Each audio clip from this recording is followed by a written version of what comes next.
quedamos en chiismo, ¿sí? ¿Cuál es cuáles son las razones por las cuales hubo una división entre sunitas y chiitas? ¿Eso quedó claro?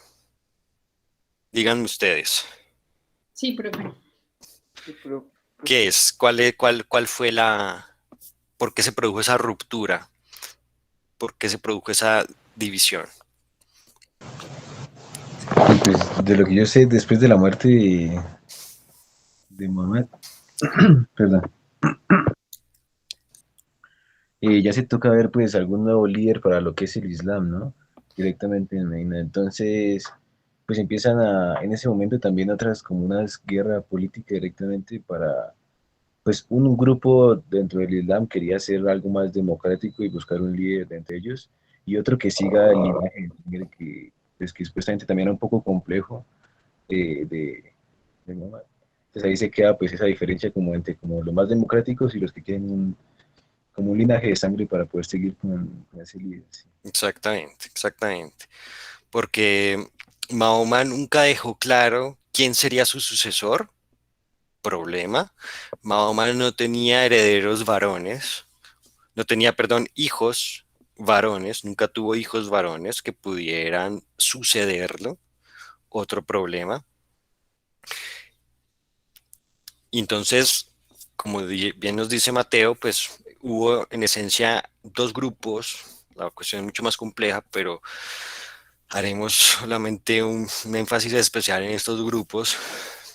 Los sunitas, que pensaron que el sucesor del profeta, es decir, el califa, debía provenir del grupo de los acompañantes, lo que piensan los sunitas. Los chiitas, por el contrario, piensan que el califa, el sucesor de Mahoma, tenía que provenir de la familia de Mahoma. Bien, ¿por qué? ¿Qué es lo que justifica la idea, el argumento expuesto por los chiitas? ¿Por qué tiene que ser alguien de la familia, según lo que yo les había explicado anteriormente?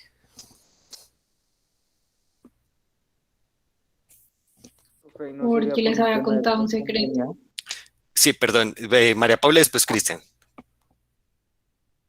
Porque los mayores decían que Mahoma como que les había transmitido un secreto, como un conocimiento secreto que al solo ellos conocer, pues eran los Exactamente, únicos que podían iniciar el exactamente. Islam y continuar.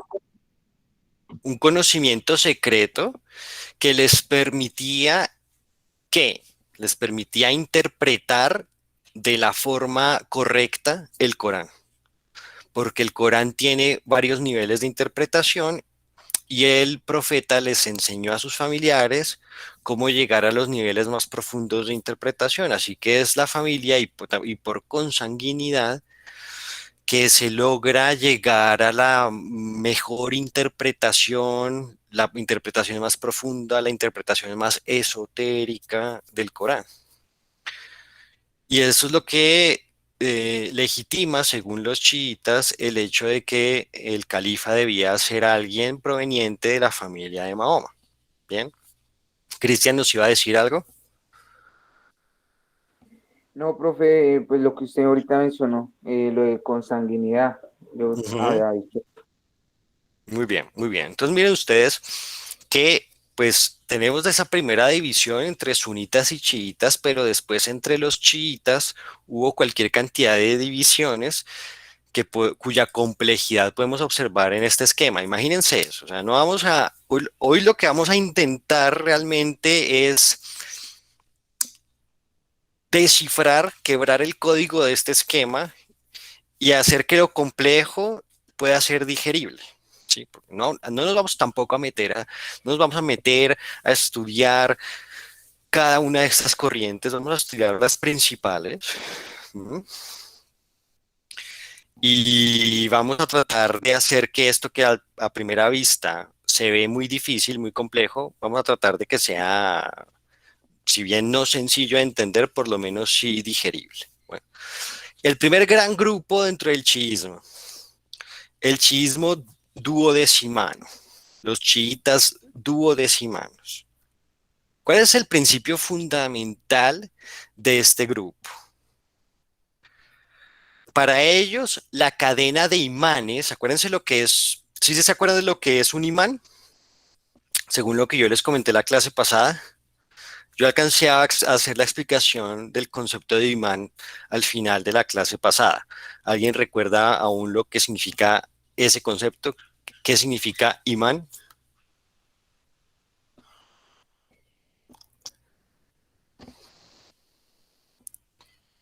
Sí, profe, un líder espiritual muy poderoso. Eso es lo que Exacto, yo tengo anotado. exacto. Un líder espiritual para el chiismo con poderes especiales, que es además infalible en cualquier tema teológico, tiene infalibilidad. Por lo tanto, miren ustedes que en el chiismo no ocurre lo que sí ocurre en el sunismo.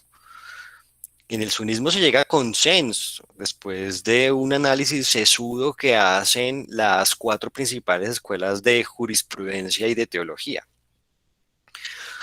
Mientras que en el chiismo la autoridad absoluta la tiene el imán y tiene la última palabra y es el que toma todas las decisiones. O sea, en ese sentido la cuestión es mucho más autoritaria en el chiismo que en la versión sunita del Islam. ¿Mm? ¿Por qué? Porque es que este imán de verdad que tiene unos poderes especiales, es alguien que tiene su alma totalmente limpia, que no tiene ninguna tendencia hacia el pecado, que no tiene ninguna tendencia hacia el mal, que está siempre guiado por Dios, que es el faro, la luz que ilumina a todos sus seguidores. De verdad que la cuestión aquí, toda la cantidad de atributos que los chiitas le dan al imán son muchos, ¿sí? Y todo esto, por supuesto, para el Islam sunita es una aberración, ¿sí? Eso es una aberración. Todos estos relatos del chiismo con relación al llamado imán. Imán, una figura que solamente existe en el chiismo. Entonces, ¿quién es el primer imán según lo que yo les contaba? ¿Quién es el primer imán dentro de, digamos, en eso están de acuerdo todas las corrientes del chiismo, en señalar al primer imán? ¿El primer imán es quién?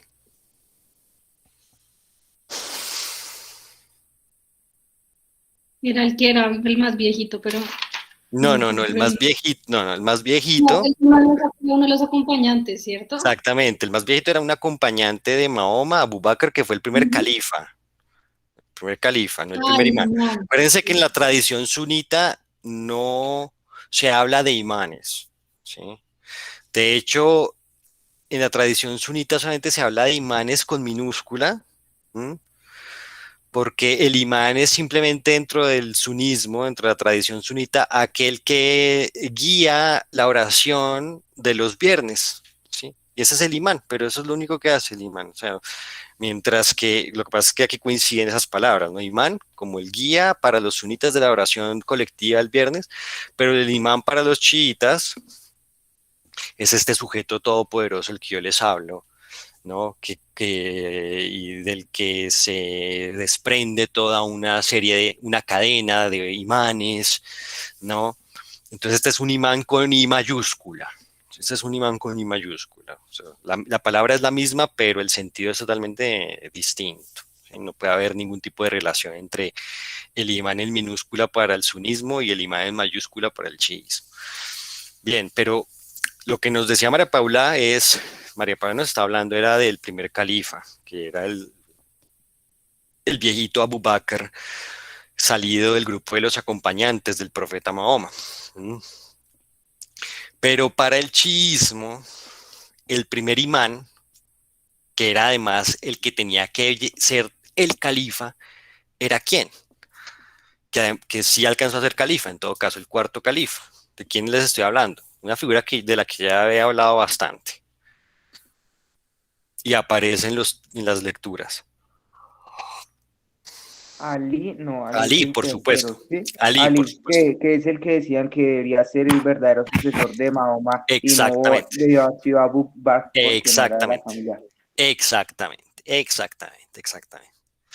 Entonces, para la tradición para la tradición chiita y para todas las corrientes del chiismo, en eso están todos de acuerdo, el primer imán es Ali. El segundo imán, entonces por supuesto Ali tiene todo ese conocimiento esotérico, toda esa cantidad de superpoderes, ¿no? Ali está dotado de todo esto, ¿sí? Ali, ¿qué es quién? A propósito, ¿qué relación tenía con el profeta Mahoma? Primo y yerno. Primo, Exactamente, ¿sí es cierto? exactamente. Exactamente. Primo y yerno de Mahoma. ¿Mm? Entonces Ali es el primer imán. El segundo imán es el hijo de Ali, el hijo mayor de Ali, Hassan, que matan después los omeyas, ¿sí? Porque acuérdense que a Ali no lo matan los omeyas, sino un grupo de fanáticos que eran los jarilíes, pero después los omeyas desplazan a toda la descendencia de Ali. Y los omeyas van a matar al hijo mayor de Ali, que es Hassan, considerado por el chiismo como el segundo imán, pero los omeyas también van a matar a Hussein, que es el hermano menor de Hassan, el hijo menor de Ali, ¿m?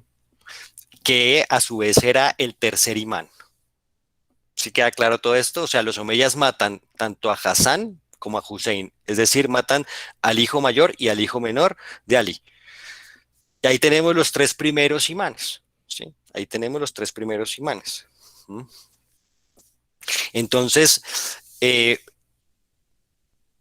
para este grupo del que voy a hablar ahora, para el de los duodecimanos, hubo una cadena de imanes, ¿sí? Descendientes de Ali, que llegó hasta el número 12. La cadena se llegó a su fin cuando cuando la cadena llegó al duodécimo imán. Entonces este grupo se conoce como los chiitas duodecimanos. Los chiitas duodecimanos. Y que misteriosamente desapareció de la faz de la tierra. Desapareció de la faz de la tierra y entonces por eso la cadena llegó hasta ahí. No puede haber más imanes después del número 2, porque este hombre desapareció y es un misterio. Nadie sabe qué pasó con él. ¿Mm? Para la tradición chiita duodecimana, este Mohammed ibn el-Hassan, duodécimo imán, es el Mahdi, que regresará al final de los tiempos, traerá paz, justicia, ¿m? Y ejecutará el juicio final. Bueno, acuérdense que ya habíamos hablado de esta figura del Mahdi. Habíamos hablado del Mahdi para la tradición sunita. Ahora estamos hablando del Mahdi para la tradición chiita. Yo les había dicho que los chiitas son minoría en el mundo musulmán, porque en el mundo musulmán el 85% es sunita, el restante 15% es chiita. Dentro de ese 15% hay muchísimas ramificaciones, dentro de ese 15% de chiismo hay muchísimas ramificaciones, pero los chiitas duodecimanos son la mayoría dentro de esa minoría. Es decir, los chiitas duodecimanos son la mayoría de los chiitas en el mundo. ¿Sí?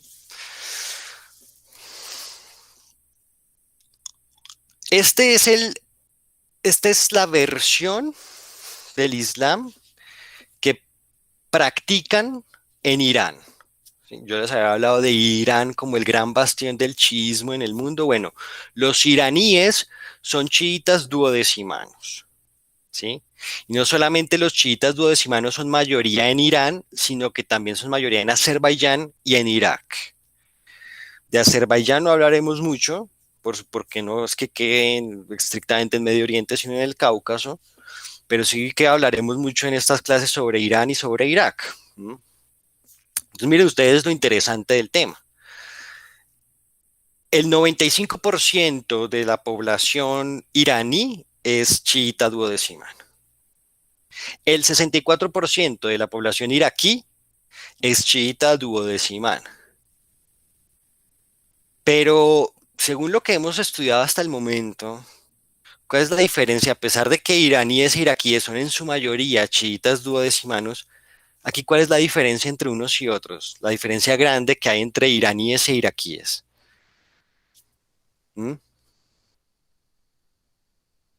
Según todo lo que hemos estudiado antes, Acuérdense los mapas que hemos visto desde la primera clase. Los iraníes son ¿qué en términos étnicos? ¿Ellos son qué, los iraníes?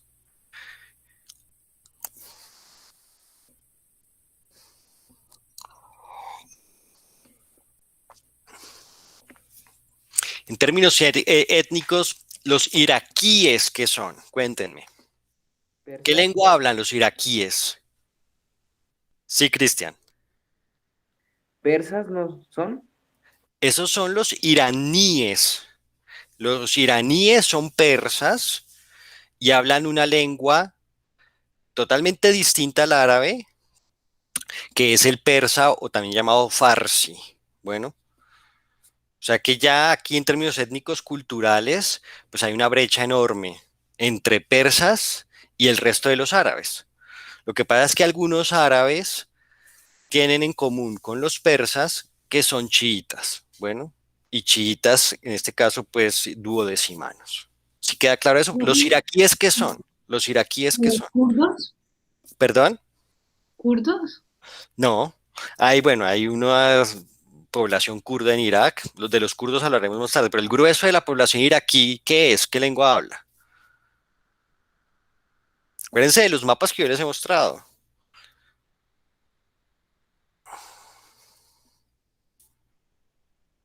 Los iraquíes, señores, son árabes. Bueno, son árabes. Y ya les he mostrado en más de una ocasión el mapa del mundo árabe. ¿Mm? Entonces, entre iraquíes e iraníes hay diferencias culturales muy profundas. Entre iraquíes e iraníes hay diferencias culturales muy profundas. Pero tienen en común algo que no es ningún moco de pavo, y es que la mayoría de los iraníes son chiitas duodecimanos y la mayoría de los iraquíes son también chiitas duodecimanos. Bueno, ¿dónde podemos encontrar minorías de chiitas duodecimanos en todo el Medio Oriente? Sobre todo en el Líbano, Qatar, los Emiratos Árabes Unidos, Kuwait y Omán. ¿Mm? Todos, todos esos estados son ¿qué? Todos esos estados son ¿qué? En Ricos. términos, perdón. Todos tienen, pues casi todos tienen dinero. Sí, el Líbano no mucho. El Líbano era la Suiza del Medio Oriente hasta los años 70, Y hasta que Qatar, empezó la... ¿Cómo, perdón? y Qatar, a pesar de lo pequeñito, también tiene mucho dinero. Ah, sí, sí, sí, sí, sí. Digamos que todos estos estados aquí señalados son ricos, excepto el Líbano. Líbano, una vez que entró en su guerra civil en los años 70, se fue a pique. No ha podido recuperarse todavía de esa guerra civil que sufrió el Líbano en los años 70. Sí, que duró, fue una guerra civil que duró del 75 al 90, que también estudiaremos en este curso. Pero antes el Líbano era la Suiza de Medio Oriente. Así denominaban al Líbano, de hecho. ¿Mm? Pero entonces miren, aquí tenemos en estos países minorías chiitas duodecimanas. Pero todos estos países en términos culturales, no materiales como nos explica María Paula, pero en términos culturales, étnicos, ¿qué son? ¿Qué son?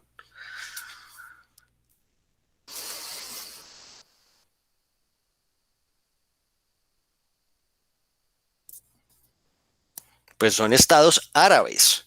Bueno, son estados árabes. Acuérdense de las diapositivas que yo les mostré desde el inicio, que he colgado en el Classroom. Ahí está bien especificado lo que es el mundo árabe. Bueno, está bien especificado lo que es el mundo árabe, los países árabes. Eh, Según lo que yo les expliqué la clase pasada, hay un clero dentro del Islam sunita. ¿En el mundo sunita existe un clero o no? No, No. Muy bien, no.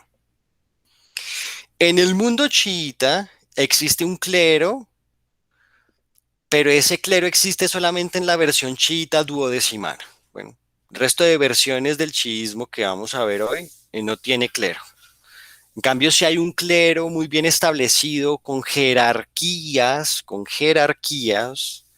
dentro del chiismo duodecimano.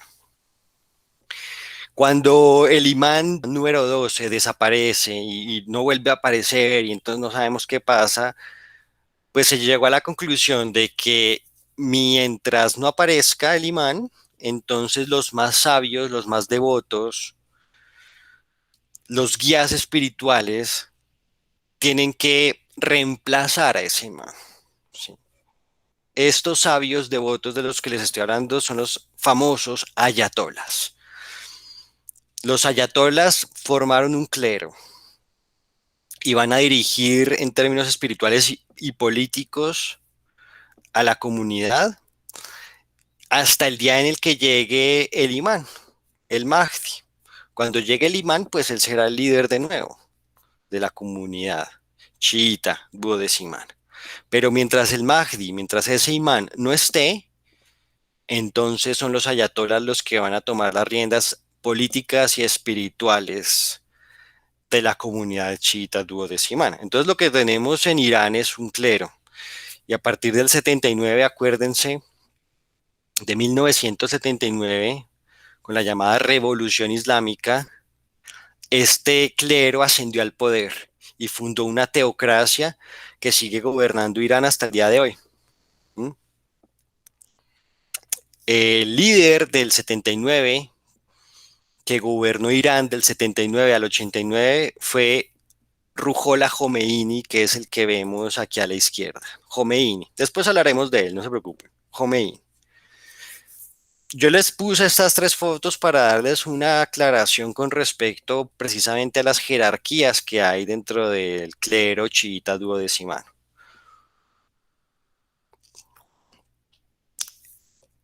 La jerarquía más alta, el puesto más alto, después del imán, o sea, el imán por supuesto es el más alto, pero inmediatamente después, o digámoslo, inmediatamente abajo, abajito del imán, tenemos al gran ayatola. ¿Mm? Ayatola, que quiere decir señal de Dios. Gran ayatola. ¿Sí? Khomeini, quien fue el que dio el golpe de Estado en el 79 y se hizo con el poder y fundó la teocracia en Irán, Khomeini era un gran ayatola. Bien. Yo estoy empezando a explicar la jerarquía que hay en ese clero chiita duodecimano. Después de gran ayatola, hay otro puesto que es el de ayatola. El ayatola está por debajo del gran ayatola. Esta es la foto de un ayatola, ¿sí? Un ayatola iraní. Los tres personajes que vemos en la diapositiva son persas, son iraníes. Bueno, aquí tenemos a Khomeini, después a Musawi, que pues es un líder espiritual muy conocido en Irán. Y aquí tenemos a la derecha a Hassan Rouhani, que fue el presidente saliente, hasta hace poco reemplazado por otro, presidente de Irán. Bueno, Hassan Rouhani tenía un grado inferior al de ayatola. Él era lo que se podría denominar autoridad del Islam. Se conoce como Hujat el Islam, pero bueno, con que sepan ustedes que se dice en español autoridad del Islam. Bien, que es el rango más bajo dentro de esta jerarquía eclesiástica. Es el rango más bajo. Tenemos a la autoridad del Islam, después ayatola y después gran ayatola. Después tenemos al imán. Por encima de los imanes tenemos a los profetas. Por encima de los profetas tenemos al Corán. Esa es toda la jerarquía dentro del chiismo duodecimano, que es el único chiismo y la única versión del Islam en todo el mundo que tiene un clero. Bien. María Paula, sí, cuéntanos. Sí, profe, lástima que Jofaiti no esté conectada, porque de hecho ella una clase creo que fue con Mónica, de hecho, en semestres pasados, ella analizó el discurso de Naciones Unidas del tercero. Sí, de Hassan Rouhani, sí. Cuando fue el discurso como un poco incendiario contra Estados Unidos, fue noticia y todo el rollo por lo que dijo. Ella analizó el discurso era una ejercicio, analizaba un discurso de los presidentes que fueron, y ella analizó justamente a él. Hassan Rouhani, que era un moderado, ¿sí? No era un halcón, no era uno de línea dura. Pero ahí sí, como diría Kissinger, Henry Kissinger, un iraní moderado es un iraní que se ha quedado sin balas. Después hablaremos de todo esto. Por ahora, por ahora estamos aún en el tema de la religión y de la sangre del espíritu. Tendremos suficiente tiempo para hablar de la sangre del cuerpo. ¿Qué diferencia ven ustedes en el atuendo de estos señores? Hay una diferencia muy clara en el atuendo de estos señores. El turbante, no sé. El turbante, muy bien. Miren que Hassan Rouhani tiene un turbante blanco y los otros dos tienen un turbante negro. Puede haber grandes ayatolas con turbante blanco también. Bueno, puede haber ayatolas con turbante blanco también. Puede haber autoridad del Islam, Hujat al-Islam, con turbante negro, con turbante blanco. O sea, uno puede adquirir cualquier grado dentro de esa jerarquía eclesiástica portando tanto turbante blanco como turbante negro. ¿Y qué significa? ¿Qué simboliza el negro y el blanco? El negro, los que se ponen turbante negro, son aquellos que pueden demostrar que tienen una genealogía que los vincula directamente con Mahoma y con la familia del profeta.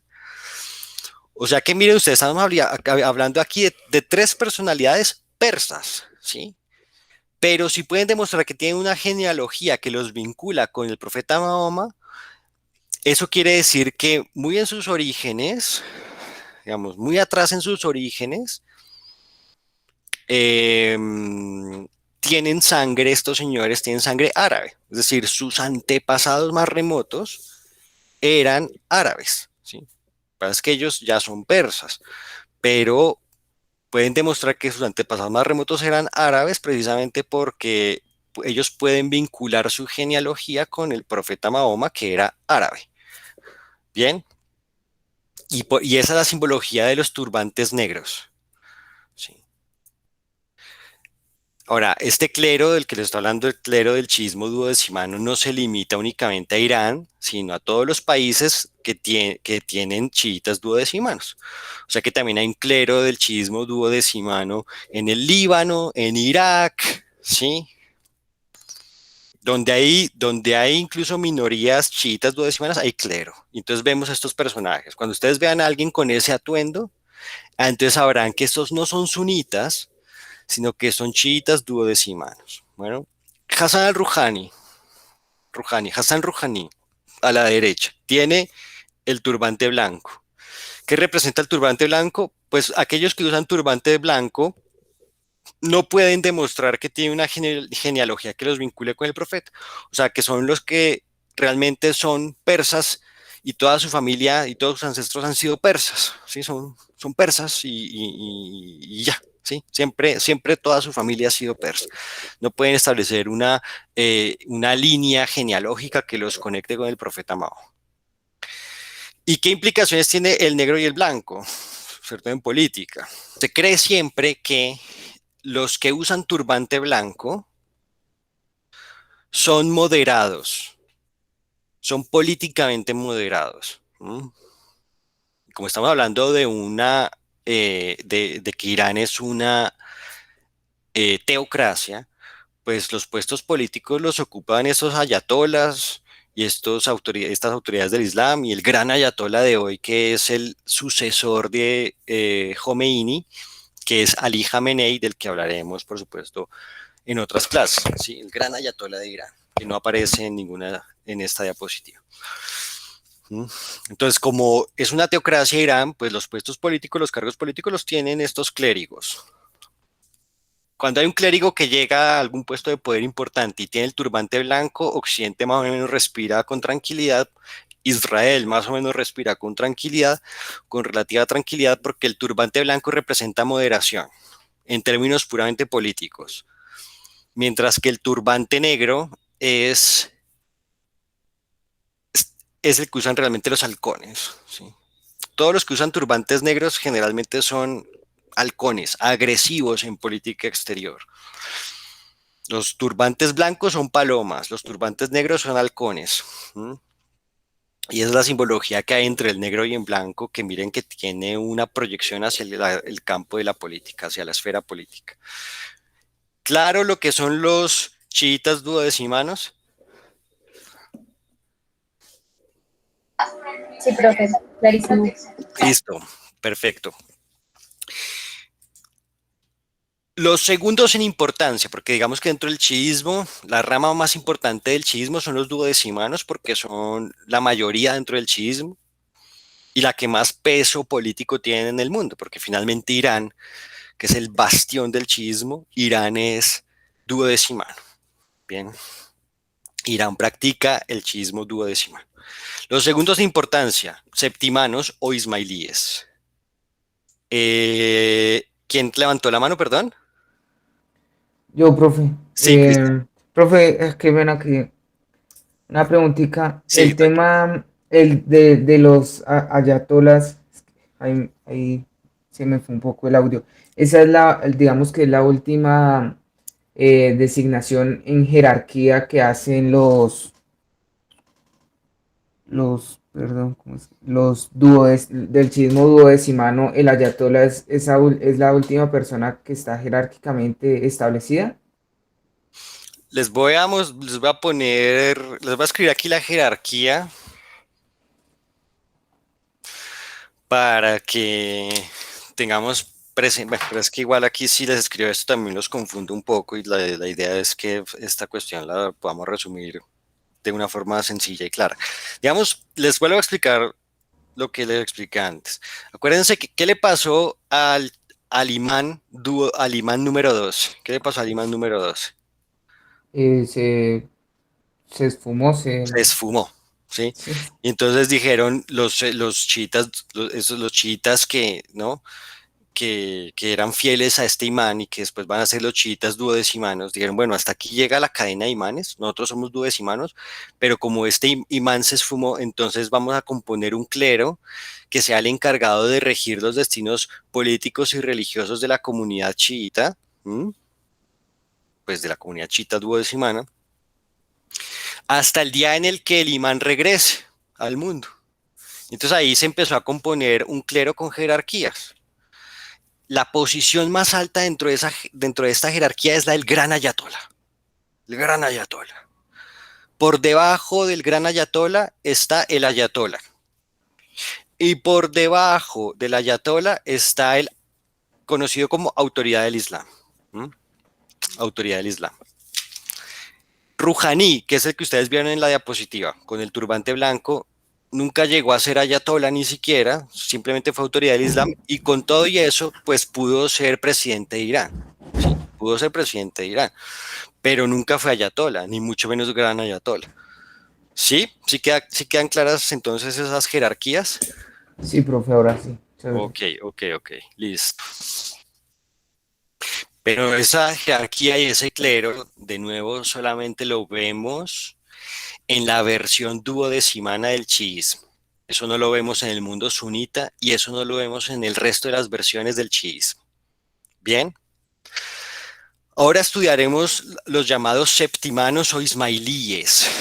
El principio fundamental de los septimanos o ismailíes, podemos llamarlos tanto septimanos como ismailíes, es lo mismo. El principio fundamental es que la cadena de imanes se detiene en el séptimo imán. Bueno, ¿por qué? Porque resulta que tenemos un sexto imán de nombre Jafar al-Sadiq. No es importante que se aprendan estos nombres, pero acuérdense que hay un sexto imán que tiene dos hijos. El hijo mayor se llama Ismael y el hijo menor se llama Musa. Resulta que Ismael se muere, que es el hijo mayor, se muere antes de que se muera su padre. Y entonces hubo un grupo de chiitas que dijeron, ah, pues esto representa el final de la cadena de imanes. ¿Mm? Esto representa el final de la cadena de imanes. Pero otro grupo dijo, no, no necesariamente la cadena de imanes llega a su fin porque Jafar al-Sadiq tiene otro hijo, el menor, que es Musa, que todavía vive. Pues a partir de Musa continuaremos con la cadena de imanes. ¿Mm? Pues eso es lo que pensaron los duodecimanos. O sea, ellos siguieron la cadena de Musa hasta el imán número 12. O sea, Musa fue realmente el séptimo imán para los duodecimanos y pues esa cadena de imanes duró, se prolongó hasta el imán número 12. ¿Mm? En todo caso, Ismael murió, pero dejó descendencia, dejó hijos, que fueron practicando una especie de imamato, si se puede decir así, una institución del imán en secreto, en secreto, en secreto. Pero aquí la figura esencial de los septimanos es esa, es que la cadena, a pesar de que Ismael dejó una descendencia, la cadena se rompió con el séptimo imán, que es Ismael, y por eso es que los septimanos son también conocidos como ismailíes. Ismailíes, que desde muchos puntos de vista terminan siendo los más, ¿cómo decirlo?, los más fanáticos, se podría decir, o sea, sin pelos en la lengua, son los más fanáticos dentro del chiismo, dentro de todas las versiones del chiismo, los septimanos son los más fanáticos. Hoy son una minoría muy difícil de localizar, ¿no? Dentro de ese universo chiita, los ismailíes son minoría. Hay algunos en India, en Irán, en Siria y en el Líbano. ¿Mm? Pero están bastante desperdigados, no tienen mayor poder político. ¿Y cuáles son las características más sobresalientes de este grupo de septimanos? Ellos consideran que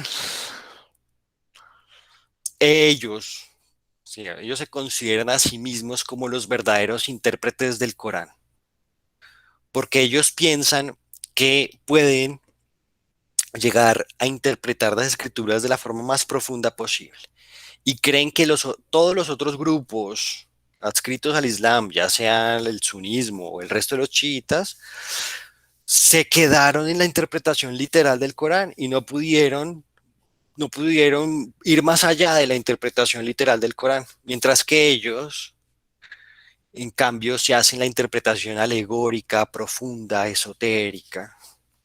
Ellos tienen ese conocimiento y además tienen un conocimiento iniciático con discípulos que les van enseñando, les van soltando secreticos a medida que van creciendo.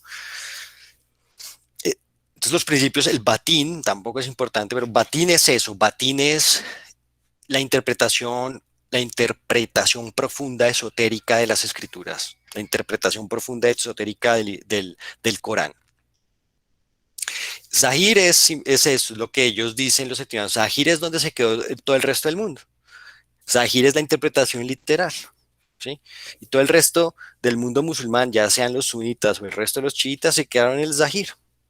Nosotros, en cambio, logramos traspasar esa barrera y pudimos llegar al batín, que es la interpretación más profunda y esotérica del Corán. Y hay algo aquí que por eso es que yo digo que los septimanos son bastante fanáticos y hay varios capítulos en la historia que tal vez por tiempo no podamos estudiar, que muestran el fanatismo de este grupo chiita.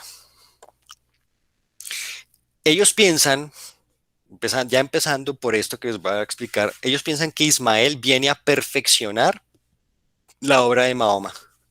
O sea que de alguna manera con Mahoma no es el cierre perfecto de todo. Incluso Mahoma dejó una labor incompleta, una labor imperfecta, que viene a perfeccionar Ismael. O sea que esa cuestión del sello de los profetas, que es un principio fundamental del Islam, los septimanos lo rompen. Rompen con esa idea del sello de los profetas, que hemos hablado nosotros anteriormente en otras clases también, ¿no? Al final de los tiempos, será Ismael el que llegue a establecer la paz, la justicia y a ejecutar el juicio final. Qué originales, ¿no? Pero será Ismael. Ismael. ¿Cómo, perdón? Un Mahdi es Ismael. Exactamente. Mahdi y séptimo imán. Para los duodecimanos, el Mahdi es el duodécimo imán. Bien, ¿claro todo hasta aquí? ¿Alguna pregunta? Sí, pues. No, señor. Ok, bien. Entonces, aquí tenemos a los septimanos, ¿no? Qué originalidad eso, que ya no. Entonces, sí, Ismael será el que llega al final de los tiempos, sí, ¿no? Entonces, también tienen su propia versión de Mahdi, como María Paula nos termina de aclarar. Side que fue el grupo que preguntó Joe Fide en la clase anterior.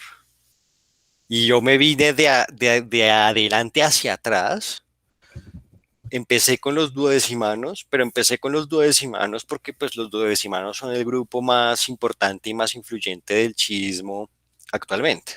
Y son la mayoría dentro del chiismo. Los IDs solamente los vemos ubicados en Yemen, y incluso en Yemen son minoritarios, porque en Yemen solamente llegan a ser el 24% de la población de ese país. Los IDs son solamente el 24% de la población yemenita o yemení, porque el resto de los yemeníes o yemenitas son sunitas. Bueno, pero hay que estudiar un poco a los IDs para después entender un poco el conflicto, la guerra civil en Yemen.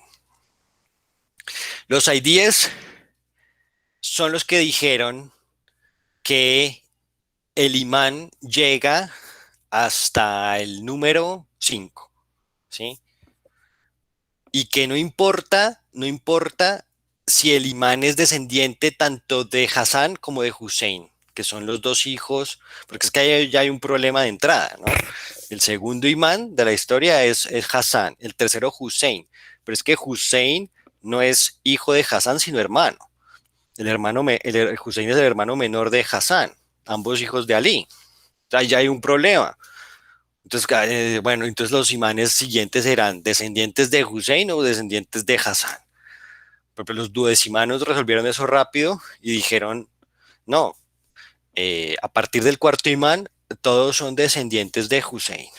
Mientras que los IDs piensan, no importa quién sea el imán, si es descendiente, puede ser descendiente tanto de Hussein como de Hassan.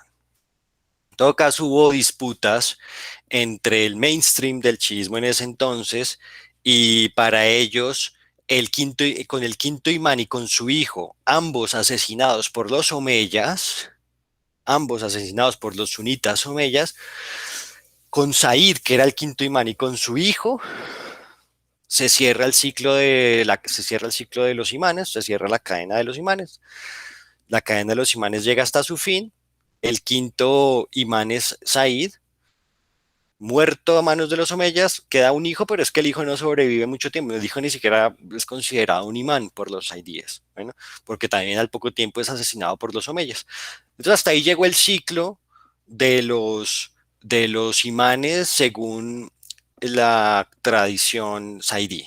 ¿Sí? Los saidíes también se pueden catalogar como los the fivers, les llaman en inglés, pero vaya uno a traducir eso al español, como tenemos los duodecimanos, que son los 12ers, los septimanos, que son los 7ers, los IDs, que también podemos denominar en inglés como fivers, pero en español vendría siendo como los quintos. No sabría yo muy bien traducir eso. La idea principal de los IDs es entonces que la cadena de imanes solamente llegó hasta el quinto imán. Porque ellos no reconocieron, los IDs, por ejemplo, no reconocieron la autoridad de este sexto imán, que es Jafar al-Sadiq. Ellos no reconocieron la autoridad de él. Bien, tenemos a los IDs en Yemen, y los IDs dentro de todo el grupo de chiitas son, desde un punto de vista teológico, los más moderados, porque ellos llegaron a la conclusión de que los imanes no tienen superpoderes, de que eso de que pueden ver a través de las paredes y pueden leer el pensamiento de las otras personas y tienen poderes telepáticos y que tienen el alma pura, que no han cometido nunca ningún pecado. No, eso los IDs dicen, eso no, son patrañas, son patrañas. El imán ciertamente es un líder espiritual y político importante, pero más que todo esas arandelas de historias que le han montado al imán, el imán es simplemente un profesor, un maestro de la comunidad, y ya, de carne y hueso como cualquier otro mortal, ¿sí? Bueno, vamos, que el imán siempre es considerado de carne y hueso, pero pues según las otras versiones del chismo, este imán tiene poderes y todo, pero no, los IDs dicen el imán no tiene poderes. El imán es un profesor normal. Los imanes son profesores. que vienen a enseñar de la comunidad. Y ya, eso es todo. En el resto de las versiones del chiismo, los primeros califas, que yo les enseñé en la clase pasada, en las diapositivas de la clase pasada, los primeros califas que son Abu Bakr, después Omar y después Osman, son prácticamente unos demonios usurpadores. Los duodecimanos consideran a estos tres primeros califas como unos demonios usurpadores, porque le quitaron el puesto a Ali. Lo mismo piensan los septimanos de estos tres primeros califas del Islam. Son unos demonios usurpadores. Los aidíes dicen, tranquilos, no hay que usar tantos adjetivos.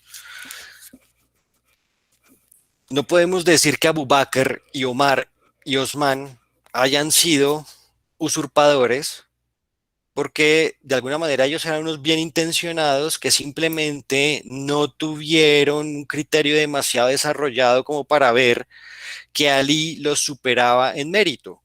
Pero eso fue todo, es decir, ellos fueron ciegos a la hora de ver el mérito y las virtudes de Ali, fueron ciegos, no vieron las virtudes de Ali, pero eso no los convierte a ellos en unos demonios, eso no los convierte a ellos en unos usurpadores. O sea que ellos son más tolerantes con respecto incluso pues a los suníes, ¿sí? A los sunitas. Y pues tampoco, como les había dicho, les dan todos esos atributos mágicos a los imanes. Bien, esos son los aidíes ubicados únicamente en Yemen. Y después volveremos a ellos cuando volvamos a las guerras, a la guerra civil en Yemen. Tenemos en Siria y en el Líbano a los alawitas. El 10% de la población en Siria son alawitas y están también presentes en el Líbano.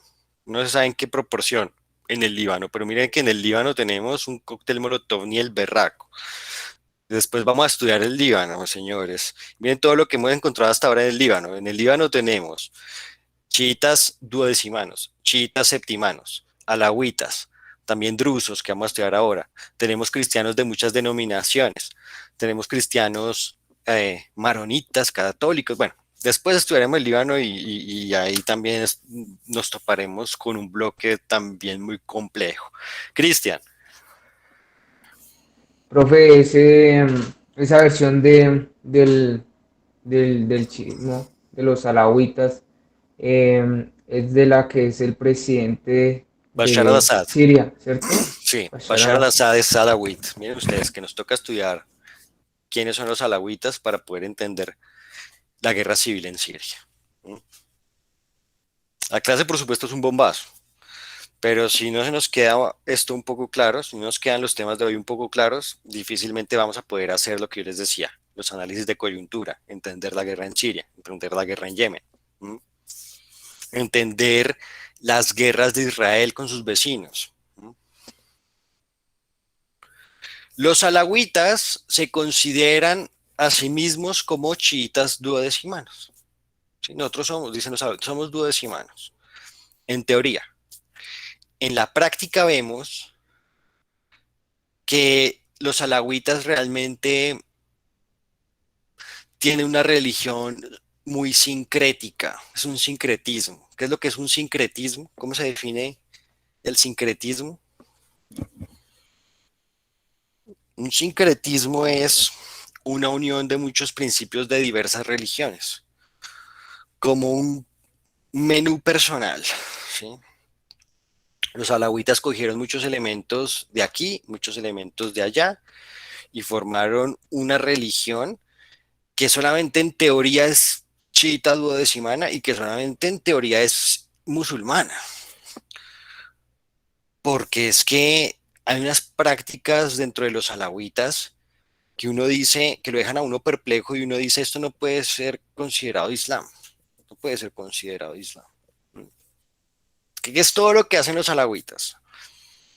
Que a propósito es el 10%, apenas el 10% de la población de Siria y son los que gobiernan Siria, los que han gobernado Siria desde finales de la década de los 60 hasta el día de hoy, cuando antes en el poder estaba el padre de Bashar al-Assad, Hafez al-Assad, que gobernó desde el 70 hasta el 2000, año en el que muere Hafez, y es reemplazado por Bashar al-Assad. De estos personajes igual hablaremos mucho cuando lleguemos a la guerra en Siria. Basta decir con que son alawitas, que los alawitas son una minoría en Siria, apenas el 10%, y que han gobernado todos estos años en Siria, siendo minoría, ¿sí? Porque la mayoría de los sirios son sunitas. ¿Qué es lo que hace tan particular a los alawitas? Primero, ya de una vez el bombazo. Ali para ellos es Dios. Ali es Dios. El ángel Gabriel se equivocó al entregarle el mensaje a Mahoma porque el recipiente del mensaje debía ser Ali, que es el mismo Dios. Mahoma tiene una posición solamente secundaria con respecto a Ali. Mahoma, según los alawitas, es simplemente el velo. Mahoma es simplemente el velo de Ali. ¿Mm?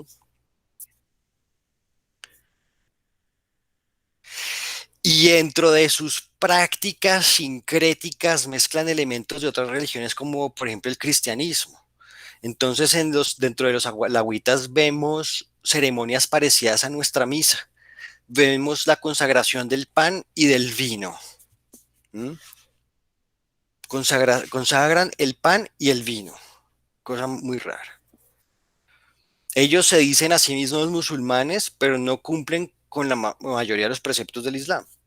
Las mujeres no usan hijab. Las mujeres, ninguna mujer alawita usa el velo. Que a propósito, queda lo que yo les había dicho con respecto al velo la clase pasada. Que es opcional a los 14 años, 15 años. A los 15, exactamente. ¿Y qué es lo que, por qué hay mujeres musulmanas que se ponen el velo? ¿Qué es lo que eso representa? ¿Qué es la simbología del velo? Tal vez de eso no les hablé. Pero las mujeres musulmanas que se ponen el velo es porque quieren que el pelo solamente lo vea el marido. ¿Mm?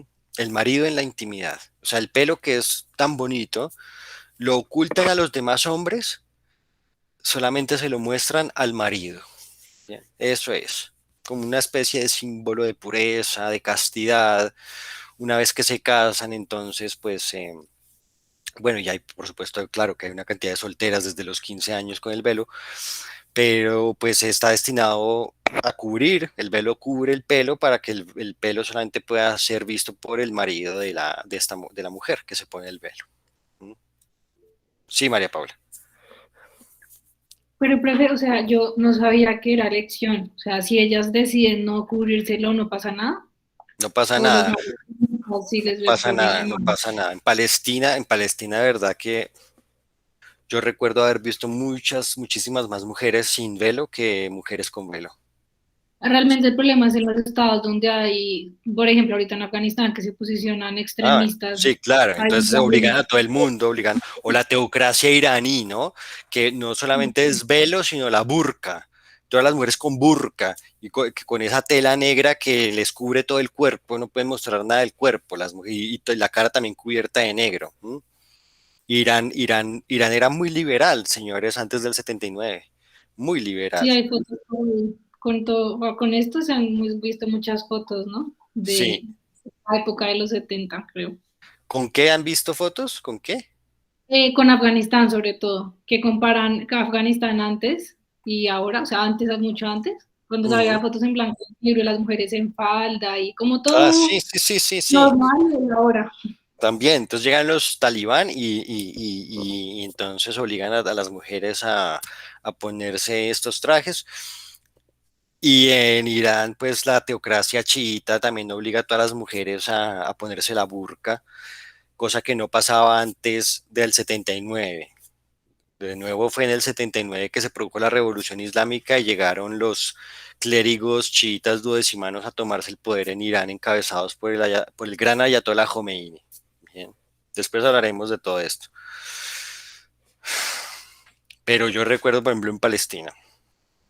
No, o sea, son muy pocas las mujeres que yo veía. También depende de los barrios, ¿no? Que uno se mueve en Jerusalén. Hay unos barrios que son bien, bien conservadores y hay casi que uno sigue a todas las mujeres con el hijab, con el velo, pero, pero en la universidad son más bien poquitas las mujeres con velo.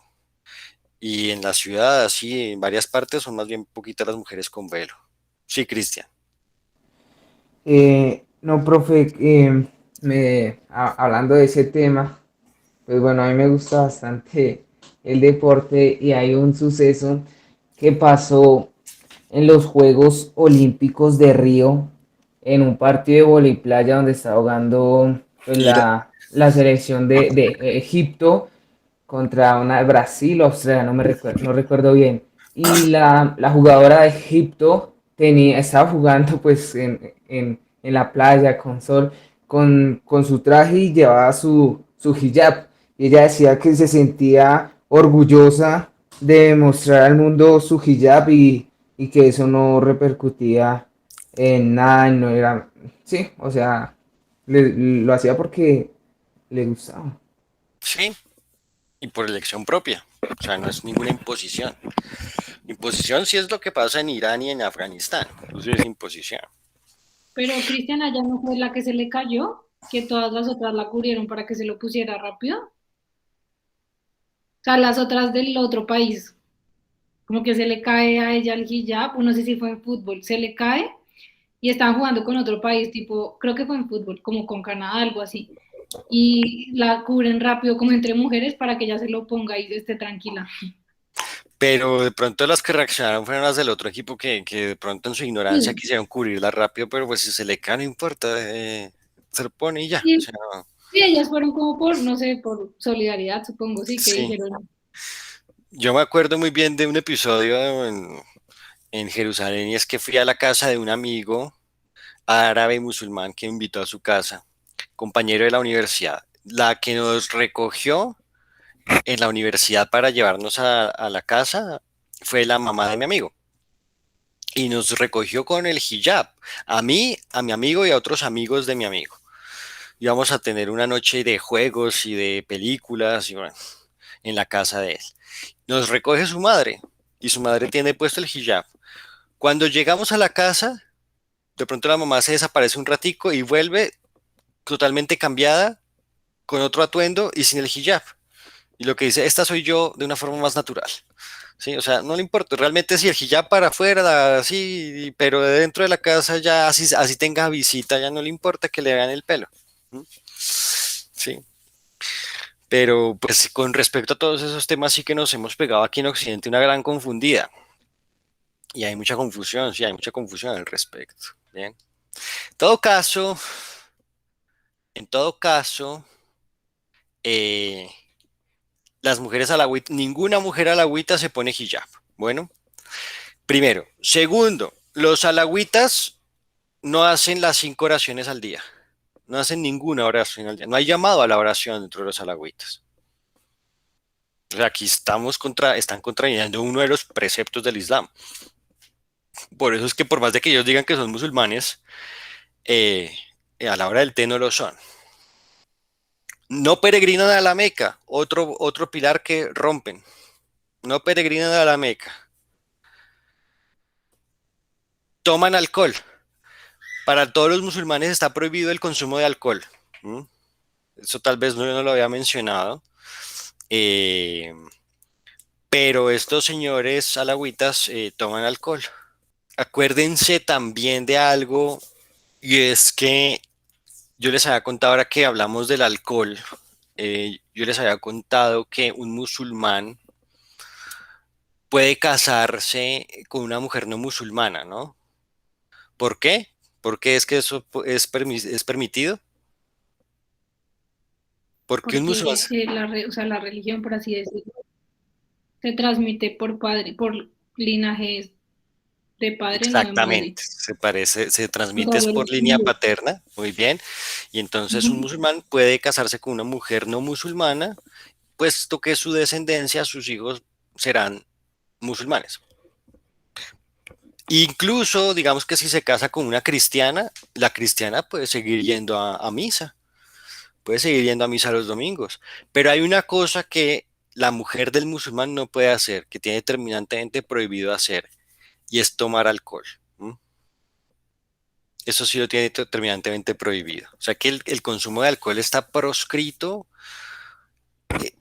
dentro de la mayoría de las versiones del Islam, excepto de los alawítas, que ellos dicen, no, no, nosotros nos emborrachamos, no hay problema.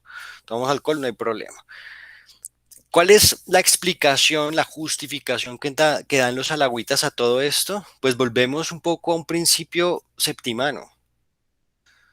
No hay relación entre los alawítas y los septimanos. Los alawítas son duodecimanos. Los alawítas detestan a los ismaelíes. Pero volvemos a una cosa aquí muy parecida y es y la cuestión del batín y el zahir. Los alawítas dicen, nosotros somos los verdaderos intérpretes esotéricos de las escrituras. Y si uno hace una interpretación profunda esotérica del Corán, se da uno cuenta de que el alcohol no está prohibido. ¿Quién dijo? Se da uno cuenta de eso y se da uno cuenta de todas estas cosas. Por eso es que nosotros somos tan laxos a la hora de vivir nuestra religión. Y no hacemos todo esto de ir a la Meca y orar 5 veces al día, ni nada de eso. Ni nada de eso. Bien. Pues a este grupo es entonces que pertenece Bashar al-Assad. Bueno. Alagüitas como, digamos, una versión del chismo duodecimano, pero en teoría, en la práctica la cosa es un sincretismo rarísimo, rarísimo, rarísimo.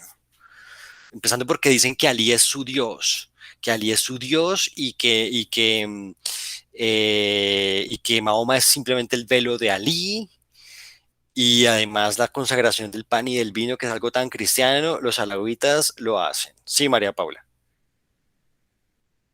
O sea que los alawitas vienen siendo de cierta forma como la mayoría de los católicos de hoy en día, o sea, como que ya no toman muchas cosas al pie de la letra y se mezclan y, no sé, y hacen prácticas de otras cosas, como, sí, como, Pues la verdad es que aquí la comparación no no es tan precisa, eh, porque, porque pues finalmente los alawitas, ¿quiénes son? Sí, estamos hablando de que hay alawitas en Siria y en el Líbano, o sea, los alawitas, ¿qué son? ¿Qué son los alawitas, señores? Una versión del chiismo, No, pero chiitas. en términos étnicos, culturales, lingüísticos. árabes. Árabes, por supuesto. Los aidíes, ¿qué Ahora, son? Los aidíes, ¿qué son? Los aidíes, ¿qué son? En Yemen. ¿Quiénes son los yemeníes? ¿Qué son los yemeníes? árabes, profe. Árabes también, muy bien. Árabes, árabes. Árabes, árabes, listo, árabes. Entonces estamos hablando en todo caso de que, listo, tienen una interpretación bastante laxa de la religión los alawitas, pero en el fondo son árabes, ¿sí? O sea, en el fondo son muy conservadores. Acuérdense del conservatismo del, del pueblo árabe que yo les explicaba la vez pasada. Un pueblo árabe tan conservador que todavía sigue teniendo valores preislámicos, imagínense ustedes. Y entonces todavía siguen pensando en términos de tribu, por ejemplo, ¿m? Y familias. Prácticamente los alawitas, que son el 10% de la población en Siria, pues estamos hablando de familias alawitas reducidas en Siria. Bashar al-Assad no ha dado su brazo a torcer, o sea, al final el hombre no se dejó tumbar porque estaba totalmente convencido de que si se dejaba tumbar, si se dejaba derrocar, la mayoría sunita que iba a ocupar el poder, que ocuparía el poder, una vez el derrocado, se desquitaría con su familia, ¿sí?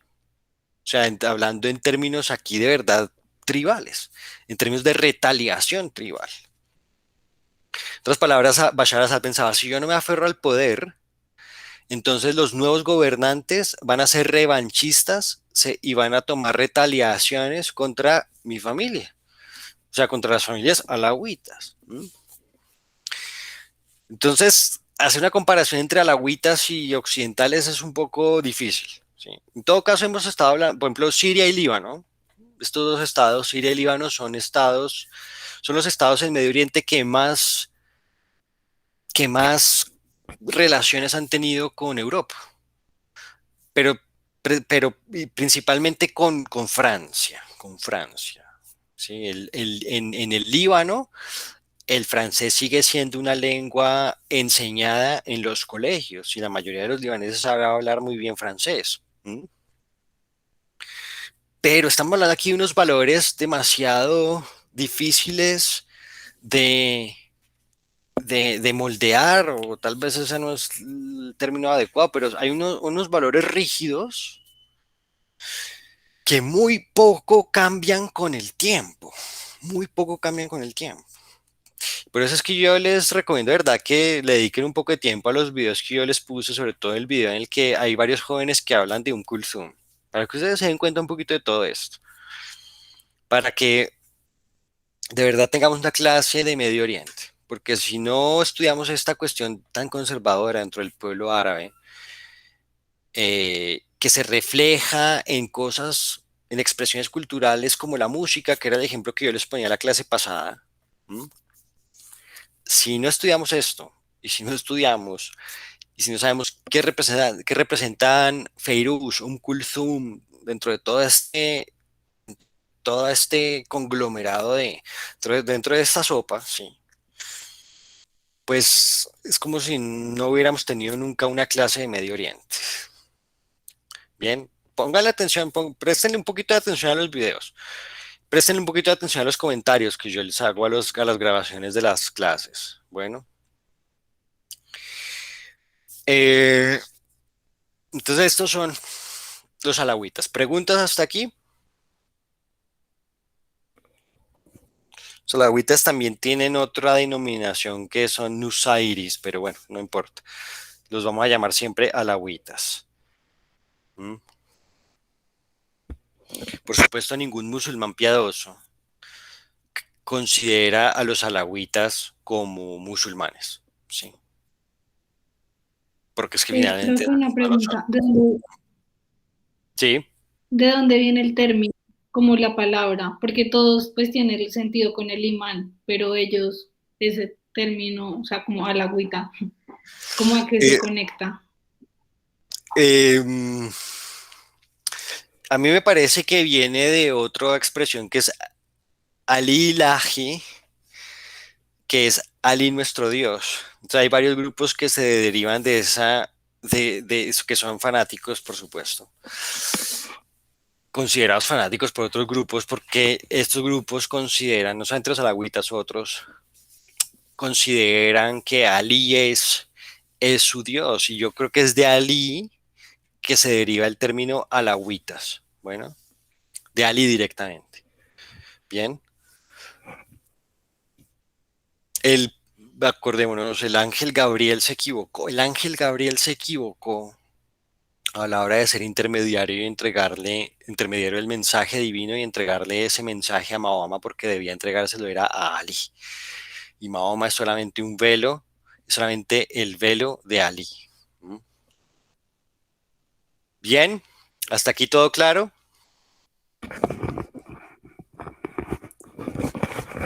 Listo, Sí, señor. listo, continuemos entonces. Eh, los drusos. Si se leyeron el artículo que yo puse si tuvieron tiempo para leerse el artículo que yo les dejé también en Classroom. Sí, profe. Ok. Ese es de su autoría, ¿no? Sí, sí, sí. Ese es un artículo que yo escribí sobre los drusos. Eh,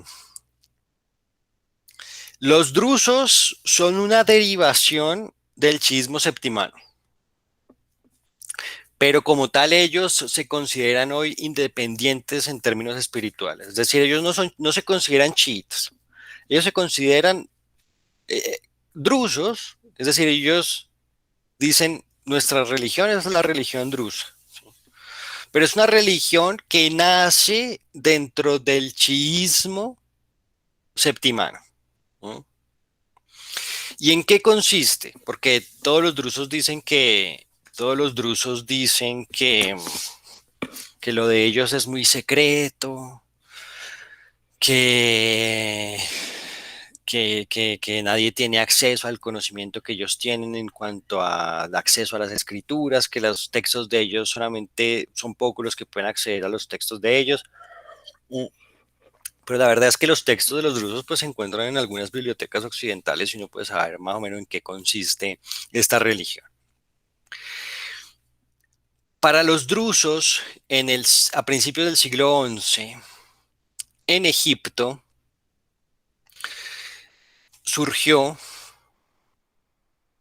regresó el Mahdi, encarnado en el que en ese entonces era el califa del califato fatimí.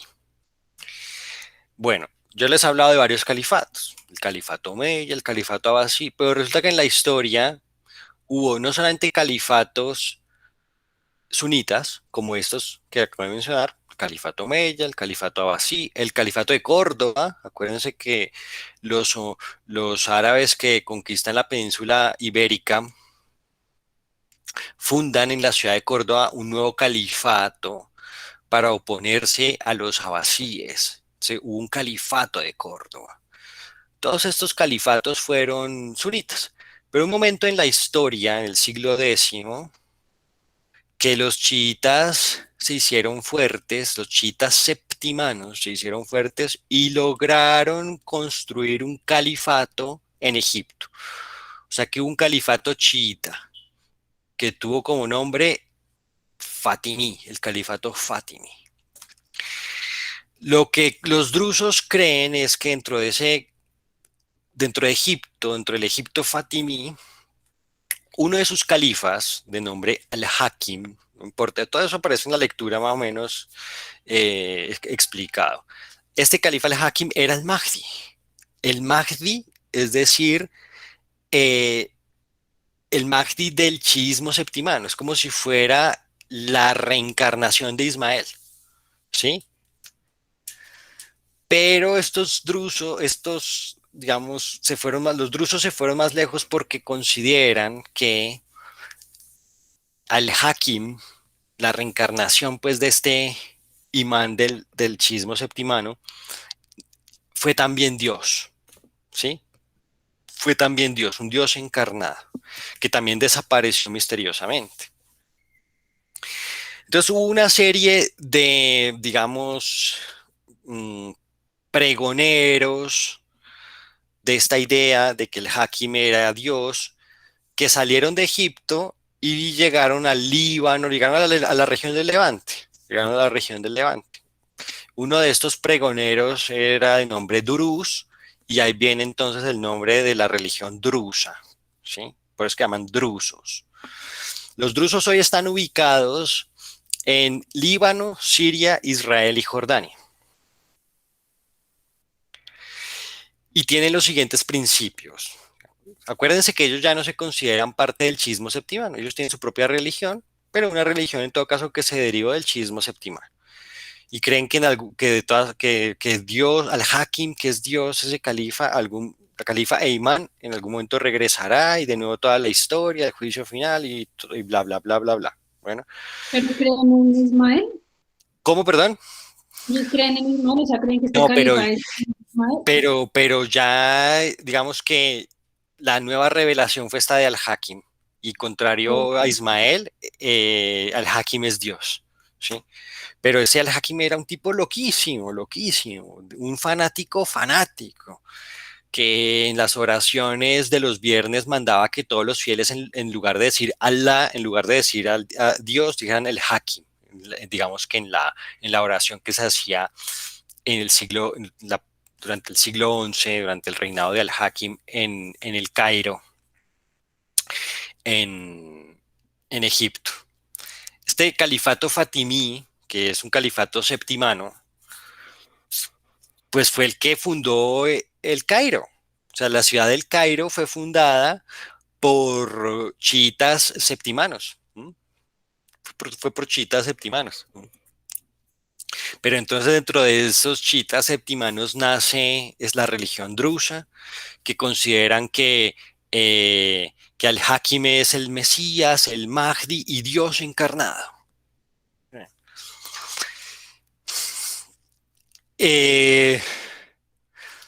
Sí, Cristian. Profe, hay algo que a mí me causó curiosidad. No sé si ahí sí no puse mucha atención o qué, pero pues la leí dos veces y no. Y es que Al-Hakim, que como usted lo mencionaba ya tenía sus complejos, él ordenó la destrucción del Santo Sepulcro de Sepulcro. Jerusalén Por, en el 1009, sí, pero no, o sea, yo no leí el por qué. pues porque era un fanático. En ese entonces los fatimíes controlaban también la región de Palestina y Jerusalén. Y por ser fanático, va y destruye uno de los principales, uno de los, el lugar más santo del cristianismo. ¿Sí? Y no solamente eso, sino que quema una cantidad de rollos de la Torá que se encontraban en varias sinagogas también en Jerusalén. Y desaparece muy joven, como tenía apenas creo que 21 añitos, que también le tocó gobernar muy pollo, pero tenía apenas como 21 añitos cuando desapareció. Los historiadores creen que al tipo este lo mataron por fanático y lo desaparecieron. Pero los drusos hoy dicen, no, pues desapareció, pero regresará porque es Dios, que no sé qué, bueno. Sí. Entonces, un personaje bien particular, este Al-Hakim. Hoy no hay drusos en Egipto, ¿sí? Ni chiitas tampoco, septimanos, ni de ninguna denominación en Egipto. ¿Sí? Hoy Egipto, no les voy a explicar todo el proceso histórico, de pronto lo veremos después, pero hoy Egipto es un estado completamente ¿qué? Completamente ¿qué? Occidental. No, no, no. Pues dicen que es el más occidental de Si la no, zona. pero si no es chiita, ¿es qué? Sunita. Sunita, Exactamente, sunita, exactamente. Es un estado completamente sunita. Bien, hace parte de la esfera del ámbito sunita, Egipto. Mientras que Irán, que durante muchos siglos fue un estado sunita, pues hoy es un estado chiita. ¿Sí? Se transfirieron los papeles estos dos. ¿Mm? Sí, cambiaron los papeles, ¿sí? Se intercambiaron los papeles, lo que quería decir. Hoy simplemente vamos a terminar con todas estas versiones del chiismo, ¿sí?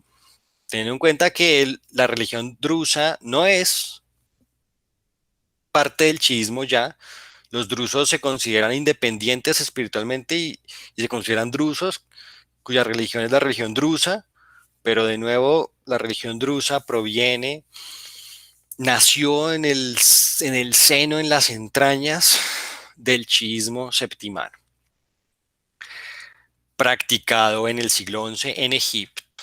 Pero entonces hoy los drusos, precisamente por esos pregoneros que salieron de Egipto hacia el Levante, hoy los drusos se encuentran esparcidos en el Líbano, Israel, Siria y Jordania.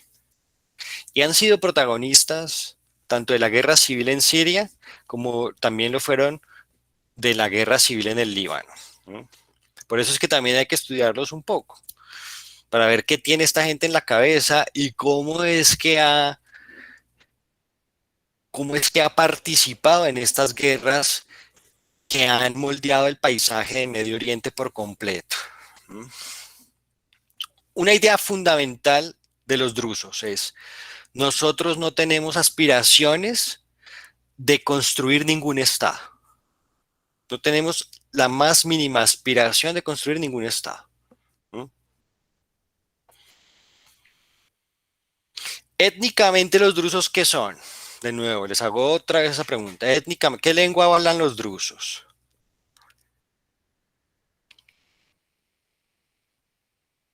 Los drusos son árabes. Bueno, árabes. Bien. Por ejemplo, en Israel tenemos judíos, tenemos árabes musulmanes, sunitas, porque en Israel no hay chiitas. Tenemos árabes cristianos de varias denominaciones, católicos, ortodoxos, y tenemos árabes drusos. Bueno, es más o menos el panorama cultural de Israel. ¿Sí? Pero miren ustedes, hay árabes de varias denominaciones religiosas.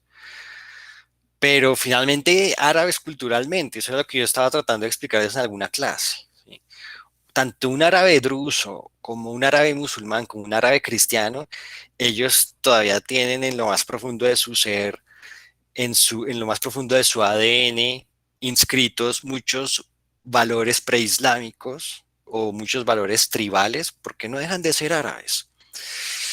Para un árabe cristiano, para un árabe musulmán, para un árabe druso, el peor insulto que uno les puede lanzar en árabe es Silaun Sharrafak, que quiere decir, eso no lo van a decir nunca a un árabe, porque de verdad se pueden meter en problemas. Maldito tu honor. Lo que yo acabo de decir en árabe es eso, maldito tu honor. Métanse con el honor de cualquier árabe, no importa si es musulmán, si es cristiano, si es druso, no importa. Métanse con el honor de cualquier árabe. No importa si es musulmán chiita o musulmán sunita, ¿sí? Y verán que, ahí sí también como se dice en Medio Oriente, si ustedes le dicen eso a un árabe, el árabe les mostrará por dónde es que orina el pez. Van a estar metidos en problemas. ¿M? Van a estar metidos en problemas. Sí, María Paula. Profe, o sea que los únicos que no tienen este sentimiento, obviamente por la historia y el tiempo, son los judíos. O sea, los Sí, únicos en el territorio que no tienen, o sea, que no tienen ese arraigo árabe. bueno, hay que tener en cuenta también, ¿cómo, perdón? O algunos sí, como los de ahorita. Miren ustedes, hay que tener en cuenta que hay muchos judíos que vivieron antes de que se fundara el Estado de Israel. Los judíos de la diáspora, muchos de ellos vivían en estados árabes y la lengua de ellos era, la lengua materna de ellos era el árabe. ¿Ah? Después que aprenden hebreo y sus hijos aprenden hebreo y se asimilan a la cultura israelí, ¿sí? Pero muchos de ellos son árabes. Entonces también para un judío, digamos, no para el... Hoy los descendientes de los árabes son en Israel, pues sí, que mi abuela era marroquí, mi abuelo era de Argelia. O sea, el nieto no siente tanto eso tan profundo de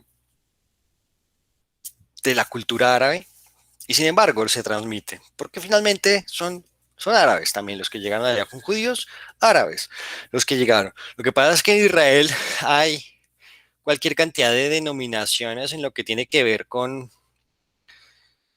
y algo que ya vimos en los libros, ¿no? Muchos de los judíos que vivieron entre árabes y cuya lengua materna fue el árabe, eran ya los llamados judíos sefardíes. En España vivían los judíos entre árabes. Y estos judíos sefardíes, cuando son expulsados de España en 1492, van a refugiarse en el norte de África, que es un lugar árabe también, un lugar poblado por árabes también, ¿sí? Pero hay otro gran grupo dentro del judaísmo que son los ashkenazis, que principalmente provienen de Alemania, ¿sí? Y que no tienen, y que no tienen arraigados estos valores por ninguna parte, ¿sí? No tienen arraigados estos valores por ninguna parte. Miren ustedes que los primeros judíos en llegar en masa a la Palestina, a lo que hoy es Israel, el Estado de Israel, los que formaron el Estado de Israel, fueron no solamente sefardíes, sino en su gran mayoría judíos del oriente de Europa, de la Europa oriental, de la Europa del Este. Es decir, judíos eslavos, de Bielorrusia, de Polonia, de Checoslovaquia, la ya extinta Checoslovaquia, de Hungría. Bueno, los húngaros no son eslavos, pero de la Europa del Este, ¿sí? De Rusia. Ellos fueron los que formaron, ellos fueron los que se convirtieron en la autoridad política, ellos fueron los que formaron el establishment político en el naciente Estado de Israel y dejaron de alguna manera desplazados a los sefardíes. Pero entonces estos señores que también llegaron en masa a Palestina, estos judíos del Oriente Europeo, pues no tienen arraigados, pues de Ucrania también llegaron un montón, pues no tienen arraigados estos principios del honor, ¿sí? Ellos no entienden eso. No entienden, no entienden, así como nosotros, así como nosotros también nos cuesta trabajo entender eso. ¿Sí? Ellos no. Entonces, dentro de Israel lo que vemos es una cuestión ahí. Hay algunos judíos que, por supuesto, provinieron de lugares de estados árabes y cuya cultura es árabe, ¿sí? Pero hay una gran cantidad de judíos que provinieron fue de la Europa oriental en sus orígenes, pero ya después de muchos otros lugares. ¿Sí? Y entonces para ellos no representa ninguna ofensa que les hablen de su honor y que entonces alguien quiera mancillarles el honor, porque ellos no entienden qué es eso, ellos no entienden qué es eso, ¿bien? Pero Medio Oriente no lo podemos dejar a un lado, el estudio de Medio Oriente no lo podemos dejar a un lado si no tenemos presente ese tema del honor, ¿sí? Que es súper importante, tan importante como Feiruz y como Kulthum. ¿Queda claro, María Paula? Sí, profe, sí. Ok.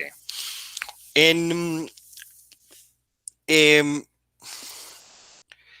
uno de los principios básicos de los drusos es, no vamos a fundar nunca ningún estado, no vamos a tener nunca una aspiración nacionalista que nos lleve a fundar un estado. Eso como principio religioso. O sea, la religión drusa tiene una cantidad de proyecciones en el ámbito político. No hay diferencia tampoco aquí entre política y religión. Entonces, hay un mandato dentro de la religión que les dice a los fieles drusos, no pienses nunca en términos nacionalistas, ni en que vas a crear un Estado, ni nada por el estilo. Segundo, los drusos también por precepto religioso son aliados del régimen. Son aliados del régimen. O sea, que están con el más fuerte. Están con el más fuerte. Por eso, los drusos en Israel nunca quisieron rebelarse contra la autoridad israelí. No son enemigos del establishment israelí. Más, por el contrario, los drusos, al igual que cualquier otro ciudadano israelí, van al ejército. O sea, un ciudadano israelí de a pie tiene que, después de que termina el colegio, tiene que prestar 3 años de servicio militar, imagínense eso, y las mujeres 2. Bueno, el varón druso también va a prestar 3 años de servicio en el ejército israelí. ¿Sí, Cristian? Sí, profe, eso a mí me causó curiosidad, ahí leyendo que sí, ellos van 3 años, ¿no? Y ahí también se expone una de las cosas por las cuales a los judíos, o sí, esa parte ortodoxa, no se les quiere, y es que ellos, los que son ortodoxos, no prestan ese Exacto, servicio exacto. militar, ¿no? Entonces, ¿por qué los otros sí tienen que exponerse y ellos no Claro, solo por unos preceptos? claro, claro. Acuérdense que los judíos ortodoxos están exentos de prestar servicio militar. Ellos lo único que tienen que hacer es estudiar Torah y Talmud y además sus familias son mantenidas por el Estado. Por supuesto, ya se podrán imaginar un judío que no es ortodoxo, que es laico, así que se viste igual que nosotros, pues cómo detestará a estos tipos, ¿no? ¿Cómo los detestará? O sea, yo estoy arriesgando mi vida, arriesgando mi piel allá en el ejército, y estos ahí cómodos en sus casas estudiando Torah y Talmud. ¿No? Pero miren que dentro de los drusos también pasa algo parecido, es decir, son los drusos varones los que van al ejército, pero las mujeres aquí en cambio no van, o sea, ninguna mujer va, ninguna mujer drusa va al ejército, pero tampoco van al ejército, digamos, los ortodoxos de la religión drusa, que son los que vemos aquí a la derecha, que tienen este atuendo. Bien, espérame, le doy la palabra a Cristian y después a María Paula. Cristian levantó la mano. Profe, con Los base en señores eso que micrófonos. está, con base en eso que está mencionando, usted entonces con esos drusos que va a mencionar hace referencia a los UCAL, que son los que representan el Exactamente, 10%, que son los exactamente, sabios, los que, exactamente, lo del exactamente, esoterismo, y exactamente, los Jujal, que son los ignorantes, son entonces los exactamente. que van. Ah, ok. Exactamente, exactamente, exactamente. Hay unos UCAL, si ustedes como se leyeron también el artículo como Cristian, entonces sabrán que hay una proporción reducida dentro de los drusos, que son los religiosos, los que tienen acceso a las escrituras sagradas de la religión drusa, que son los que vemos aquí en la foto a la derecha, que tienen ese atuendo y que en Israel no van al ejército. ¿Sí? Ellos también están exentos de ir pero es una minoría muy pequeña, es un 10% de todos los drusos. Los que son religiosos sí se visten así. Y entonces ese atuendo tiene toda una cantidad de simbolismos. El blanco en la cabeza, el gorro blanco en la cabeza, que simboliza pureza, porque los drusos piensan que el alma se encuentra en la cabeza, imagínense. Entonces quieren que haya pureza. Se ponen unos pantalones, los hombres, unos pantalones todos bombachos, todos abiertos, los llamados shirwal,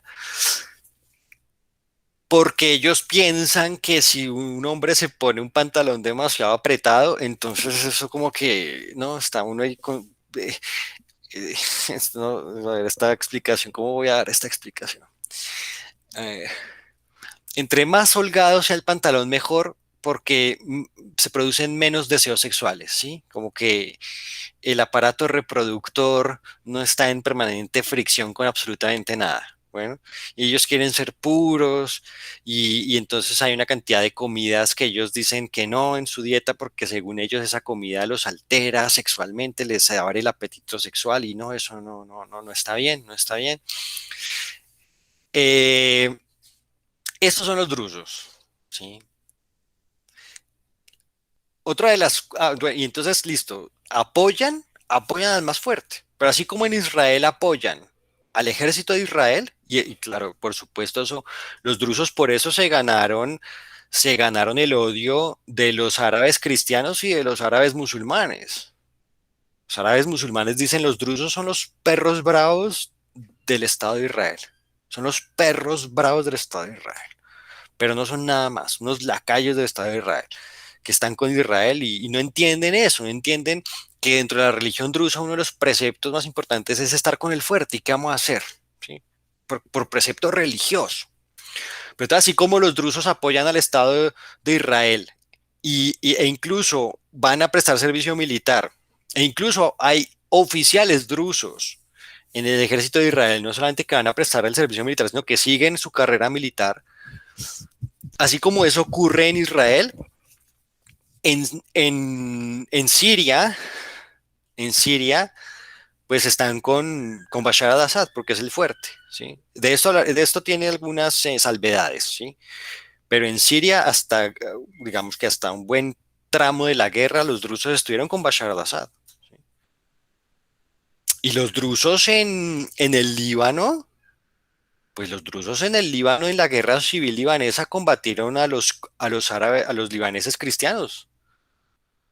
Y los libaneses cristianos resulta que eran los aliados de Israel en la guerra.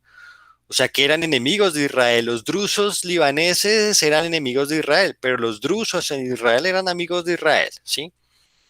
No importa, no importa.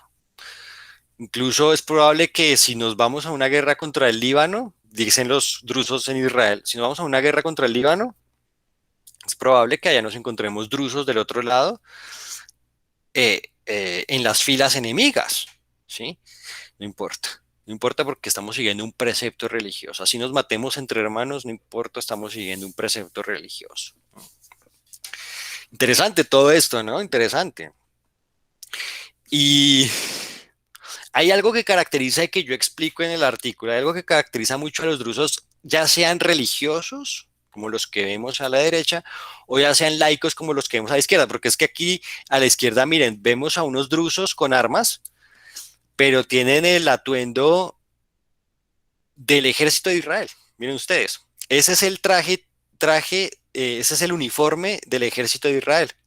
Pero bueno, los drusos como van a prestar servicio militar, incluso ahí Incluso hay oficiales drusos y todo en el ejército de Israel. Hay algo, hay algo que es típico de la mentalidad drusa, ya sean religiosos o ya sean los llamados ignorantes, bueno, los que no se ponen los gorros en la cabeza, blanco, bueno, digamos, lo podríamos llamar los normales, los que se visten como nosotros, etcétera. Hay algo que es muy característico dentro del pueblo druso y es una valentía excesiva, una valentía que ya es cercana a la temeridad. ¿Por qué? Porque ellos creen que si mueren, ese mismo, es en ese mismo instante, en ese mismo segundo, estará su alma reencarnando en un bebé dentro del vientre de una madre. O sea, listo, mueren, ahí mismo van a estar en el vientre de su madre. O sea, no va a pasar un segundo. La vida continúa de otra forma. Y entonces por eso es que son hasta temerarios. En el ejército de Israel había unidades especiales para los drusos.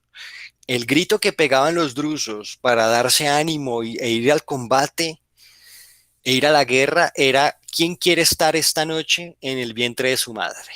¿Quién quiere estar esta noche en el vientre de su madre? O sea, si nos matan, no importa. Además que yo también explico en ese artículo que la muerte, ¿verdad?, no es algo trágico, porque es que además el cuerpo es simplemente una cáscara que ya sin vida no importa dónde se ponga, o sea, está prohibido guardar luto en la religión drusa. No hay cementerios. Nadie sabe dónde están enterrados sus seres queridos, porque ¿para qué, para qué saber dónde está enterrada esa cáscara si ya el espíritu está en otra parte? ¿Sí? Los cuerpos son cáscaras inservibles ya una vez el cuerpo ha muerto. No se necesitan cementerios ni nada por el estilo. Eso se puede enterrar por ahí en cualquier parte. ¿Listo?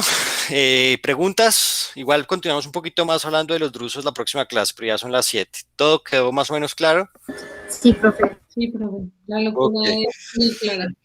¿Cómo, perdón, María Paula? La locura quedó un poco clara. Sí, fue una locura, realmente todo esto es una locura.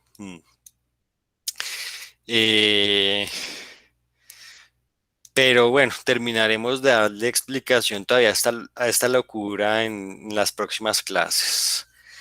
Señores, entonces muchas gracias a todos por la atención, gracias por conectarse hoy, miércoles. Nos vemos el sábado, Dios mediante, que estén todos muy bien. Hasta el sábado. Listo, profe, muchas gracias. Bueno, ustedes Que que esté estén muy bien. bien. Bueno, gracias igualmente. Chao, chao. Chao, profe, gracias. Chao, a ti, que estés bien. Muchas gracias. Tener grabación, listo.